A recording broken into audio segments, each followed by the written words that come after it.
শেষ আরকে আবার ইন্ডিয়া টিমে নিতেই হবে। অনেক হয়েছে, আর কত নিজেকে প্রমাণ করবেন আয়ার। ব্যাটিং, ফিল্ডিং, ক্যাপ্টেন্সি সব কিছু তিনি পারফেক্ট, কিন্তু চান্স পাচ্ছেন না ইন্ডিয়ার টিমে। ওডিআই টিমের শেষ আয়ারই দাবিদার ক্যাপ্টেন হওয়ার, কিন্তু ক্যাপ্টেন্সি করা হয়েছে শুভমান গিলকে। টি-টোয়েন্টিতে সূর্যকুমার ক্যাপ্টেন। শ্রেয়স আয়ার আর সূর্যকুমারের যদি বর্তমানে স্ট্যাটস দেখা হয়, শ্রেয়স আয়ারের কাছাকাছি উনিও সূর্যকুমার। শুভমান গিল শেষ আয়ারের কাছাকাছিও নেই। দুর্দান্ত ক্যাপ্টেন্সি, তা সত্ত্বেও তাকে নেওয়া হচ্ছে না ইন্ডিয়ার টিমে। কিসের এত দ্বন্দ্ব রয়েছে গৌতম গম্ভীর ভার্সেস শ্রেয়স আয়ারের মধ্যে? অনেক হয়েছে গন্ডগোল, এবার শ্রেয়স আয়ারকে টিমে নাও। শ্রেয়স আয়ার এমন একটা প্লেয়ার, একটা সময় দিল্লির হয়ে খেলতেন তিনি, দিল্লিকে নিয়ে গেছিলেন প্লে অফসে। তারপর কলকাতার হয়ে খেলতেন, কলকাতাকে কাপ জিতিয়ে দিল। এখন পাঞ্জাবের হয়ে একবার ফাইনালে নিয়ে গেল, আর এই বছর পাঞ্জাব দুর্দান্ত খেলছে। সবকিছু কি প্লেয়ারদের জোরে? সবকিছু কি ম্যানেজমেন্টের জোরে? ক্যাপ্টেন জোরে? কিছুই না। তিনি তিনে ব্যাট করতেন, কিন্তু কোনোর জন্য তিনি চারে চলে গেছেন। দুর্দান্ত ব্যাটিং করছেন এবার। ক্যাপ্টেন্সি আগের দিন দুর্দান্ত একটা ক্যাচ ধরেছেন নেইমারের বিপক্ষে। সবকিছুতে তিনি প্রমাণ করছেন নিজেকে, কিন্তু সিলেক্টরের সামনে তিনি ফেল হয়ে যাচ্ছেন। সিলেক্টররা তার দিকে তাকাচ্ছেই না। কেন তাকাচ্ছে না সেটা এখন প্রশ্নের মুখে উঠছে। এই প্রশ্নটা কেন শ্রেয়স আয়ার চান্স পাচ্ছে না ইন্ডিয়ার টিমে? ওডিআই টিমে পারফেক্ট যোগ্যতা রয়েছে শ্রেয়স আয়ারের ক্যাপ্টেন হওয়ার, কিন্তু তা সত্ত্বেও শুভমান গিলকে কেন ক্যাপ্টেন করা হলো?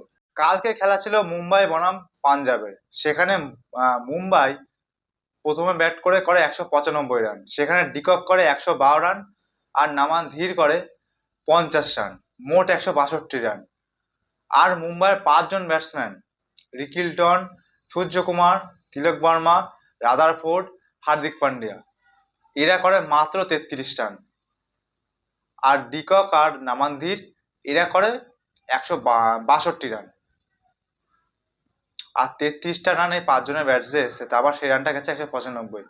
একবার ভাবুন, কাল যদি কুইন্টন ডিকক না থাকতো, তাহলে মুম্বাই কোথায় গিয়ে ঠেকতো? প্রথমে মুম্বাইয়ের নৌকা ডুবে গেছিল, ডিকক আউট হয়ে যাচ্ছিল নামানদের একটা ভুলে, কিন্তু বলটা উইকেটে লাগেনি, রান আউট থেকে বেঁচে গেছিলেন ডিকক। ডিকক আউট হয়ে গেলে মুম্বাই রানটা 150 ক্রস করতো না। 100 ক্রস করতে কোনো সন্দেহ আছে। মুম্বাইয়ের অবস্থা পুরো বেহাল, খুবই খারাপ অবস্থা এখন বর্তমানে মুম্বাইয়ের। কিন্তু মুম্বাইয়ের ভাগ্য ভালো যে কলকাতা 2026-এ আইপিএল খেলছে, কারণ কলকাতার টিম তো ভেবেই নিয়েছে মুম্বাই তোমরা যেমনভাবে খেলো না কেন, আমরা লাস্টে, তোমার কোনো চিন্তা করার কোনো কারণ নেই। তুমি চালিয়ে যাও, তোমরা এক্সপেরিমেন্ট করো, একে বসাও ওকে বসাও, হারো ম্যাচ, কোনো চিন্তা নেই, আমরা লাস্টে থাকবো, কারণ আমরা সবকটা ম্যাচ এবার হারবো, তোমার কোনো চিন্তা করার কোনো কারণ নেই। অপরদিকে পাঞ্জাব সেই রান চেস করতে এসে খুব ইজিলি সেই রান চেস করে দেয়। পাঞ্জাবের ওপেনিং উইকেট কিপার ব্যাটসম্যান একাই পুরো মুম্বাইকে গুছিয়ে মেরেছে। 198 রান 16 ওভার 3 বলে চেস করে নেয়। তাহলে ভাবুন কি মারা মেরেছে মুম্বাইয়ের সমস্ত বলারদের। জাসপ্রীত বুমরা এই নিয়ে 5টা ম্যাচ হলে একটা উইকেট পাননি তিনি। আগের দিনও 4 ওভারে 41 রান দিয়েছেন। আর একটা ইজি ক্যাচ ছেড়েছিলেন, একটা হার্দিক পান্ডিয়া বল করেছিলেন, একটা ইজি ক্যাচ জাসপ্রীত বুমরা ছেড়ে দিয়েছিলেন। মুম্বাইয়ের হয়ে গেছে কাজ। দীপক চাহার আগের দিন তিনি সুযোগ পেয়েছিলেন 2 ওভার 3 বলে 45 রান। 2 ওভার 3 বলে 45। এই নিয়ে পাঞ্জাব 5টা ম্যাচে 5টায় জিতে গেছে। পাঞ্জাব পুরো আনবিলিভেবল খেলছে একদম। একদিকে আরসিবি, একদিকে পাঞ্জাব। আবার কি তাহলে আরসিবি বনাম পাঞ্জাবের ফাইনাল ম্যাচ হবে? অনেকটা কিন্তু তাই মনে হচ্ছে।